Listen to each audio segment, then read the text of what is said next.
Hi everyone, it's Gareth Hughes here again, and today I wanted to talk about some secrets in negotiation. Now you get the traditional types of negotiation where perhaps you're buying a house or you're acquiring a business or something like that.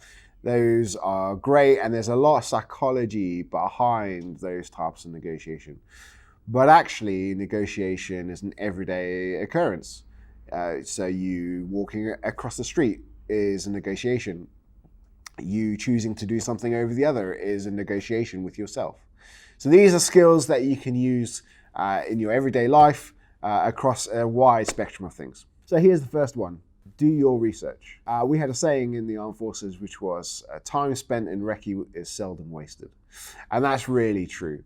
What you're trying to do when you are doing your research about whoever you are negotiating against, what you're trying to do is not just uncover the facts, but you're trying to uncover the motive behind the motives. So why are they choosing that number, for instance, if they've quoted you £100, well, why not 90? Why not 110? So you want to try and find the motives behind the motives in order to understand your own negotiating position. The next really important thing to do is to have a plan. Know what you are going to do and when you are going to do it. But go a bit further than that. Know what you are going to do when the person you are negotiating against does something unexpected. So have a brainstorm about it. Make sure you understand if they do X, Y, and Z, then we are going to do A, B, and C. That way, when you're actually in the negotiation, nothing should be a surprise. There shouldn't be any surprises that occur, because you've already thought about it, you've already brainstormed it. Something I like to call teacupping. So if you teacup a situation, you work out what you're going to do. So there's your second one. Make sure you have a plan. Now the third one is really important, but people shy away from it.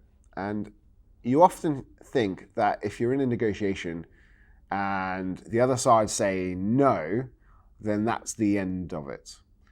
Now I'm going to flip that on its head a little bit and say, get to no as soon as you can. Get to them saying no. Because once you find out what they won't accept, you can then work on what they will accept. So getting to know is a really important part of any negotiation. Making sure you understand what the other side won't accept.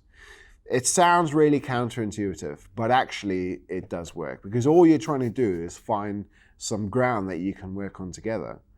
And making sure that you can do that without being facetious or causing the other side upset. But getting to know is important. Now the next one is really hard for some people, especially if you're doing something personal like buying a house or you're acquiring a business, which maybe is a family-run business or something like that.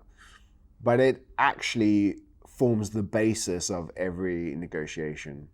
So make sure you're in a position to walk away. So that means don't be emotionally involved. As soon as you get emotionally involved into a negotiation, you've 50% lost and you're halfway to making a bad deal. So make sure you can walk away. If you're negotiating as part of a team, make sure everybody in the team knows the trigger points for walking away. And there will be a point in any negotiation where you just can't carry on. As soon as you can't walk away, you suddenly become embedded in the negotiation, and it becomes a win-lose. And if somebody wins, somebody has to lose. Or more importantly, if somebody loses, somebody else has to win. I don't see that as the only way to run a negotiation. So make sure you're able to walk away. Make sure you aren't emotionally involved in the negotiation. Again, you might think that this next one is counterintuitive, but ask for the moon. Ask for everything. And then you can whittle it down to what is actually available, what you actually want. Say you go into negotiation and there's 3 things that you want out of the negotiation. Ask for 10. That way, the other side has the opportunity to say, look, we can't do 10 things, but what we can do is maybe these 4 or 5 things. Well, that's brilliant, because within those 4 or 5 things will be the 3 things that you want, plus some extra. So ask for the moon. You won't get it, but you'll get something close. Always ask for more than what you actually want. Okay, so the last one I alluded to earlier, when I was saying about it being a win-lose. Or any negotiation I go into, I want it to be a win-win. I want everybody to feel like they've won. And the reason for that is quite fundamental.